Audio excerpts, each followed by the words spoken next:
And here we are for round 2. Perfect mana. Sultai Emissary. Perfect curve. Love it.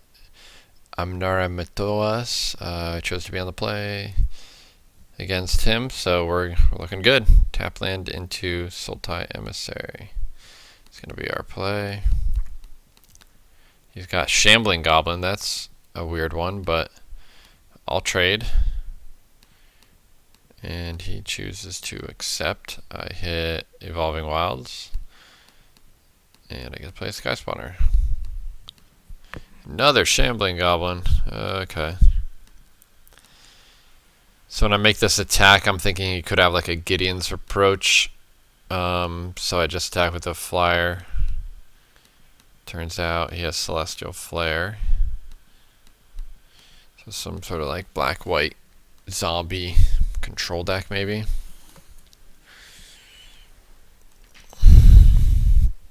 Oblivion Strike, my morph. Oh, that's so annoying. It's like the best play he could possibly have made. Here I figure I can just attack and he can trade with whatever he wants. He lets me get in for 1 damage. Play an Incubator Drone, Jungle Hollow. Or I guess I just, again, I draw cards as soon as possible. I sacrifice my Scion to play the Vulture's Haven. He lands his own Vulture's Haven, which means I'm going to kill his. Lets me get in for 2. And if he has to play Vulture's Havens just to block and he's not drawing 2 cards, then I feel way ahead. So I will lead off a Treasure Cruise. I can ship everything in that graveyard. And I hit a land drop, and that lets me hit another face down morph. So hopefully that doesn't die right away. He's only got 1 card in hand, so if he wants to block, that's fine with me. If he wants to kill my guy, that's fine with me. Gideon's approach. Good. So I get my Treasure Cruise back, and he's just kind of drawing lands, so I'm just going to play out my hand as fast as I can. Here I decide to leave open Pulse instead of sack my Scion for the Vulture's Haven. So I can just start the Beatdown Brigade. Just play Sky Spawner, Aven, draw 2, play land. I have 4 Treasure Cruises in hand. Treasure Cruise might not even be that good in this deck. It's like you're trying to use your graveyard as a resource, not necessarily a lot of cards go into the graveyard.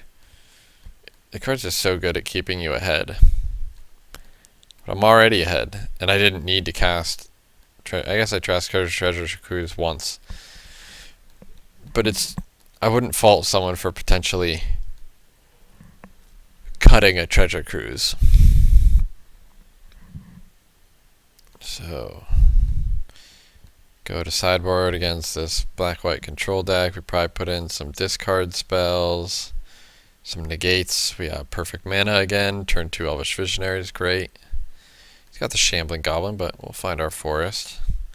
We have untapped land. We'll definitely play the Visionary. It's always better to play Visionary on turn 2 rather than a tap land on turn 2 and then an Eldrazi Sky Spawner on turn 3, because of the exact thing happening here. We could draw an untapped island. We drew an untapped forest, but it could have been an island. So here I'm totally willing to trade 1 for 1. I'll play another Elvish Visionary, and we have to play a tap land, and he's just doing nothing over there.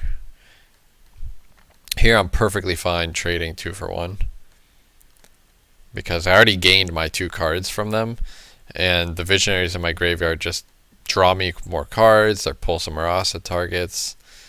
If he's using Oblivion Strike on Eldrazi Sky Spawner, that cannot be good for him.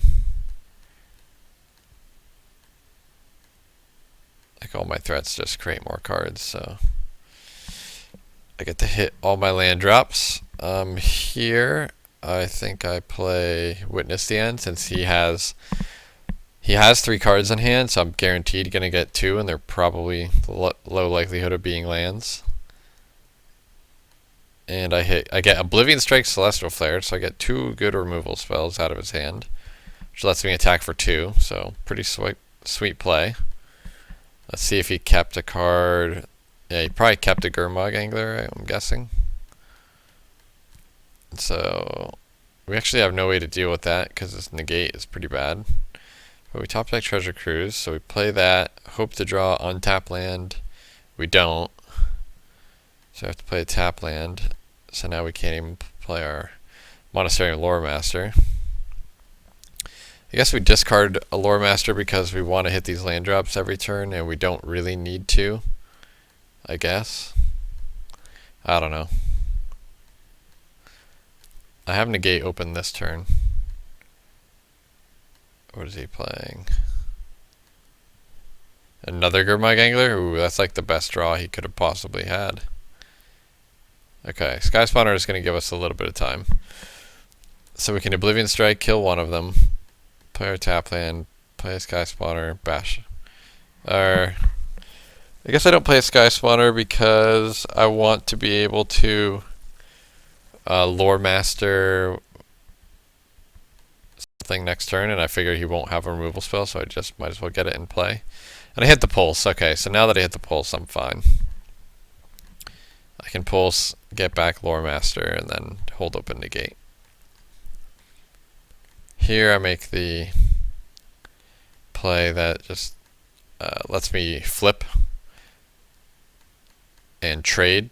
So it's kind of like a 2-for-1, but I'm fine with that because I get Treasure Cruise back. I just want to stay ahead. So I neutralized what he did, and then I just drew a bunch more cards. He's got Sheer Drop. Okay, that's pretty good. Attacking with this 3/3 is a little loose because it just trades for my 2/3. And I draw Oblivion Strike, which I'll just use to kill this guy. And might as well Vulture save and draw 2 more.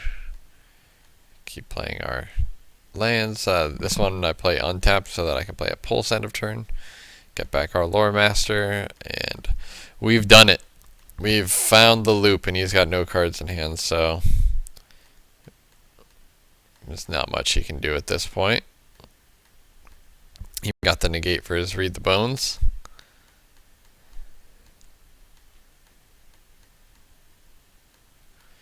Complete disregard for his 1/2. Will he concede ever? To lethal damage he will. Yeah, so the deck did a good job turning the corner. Alright, stay tuned for round 3.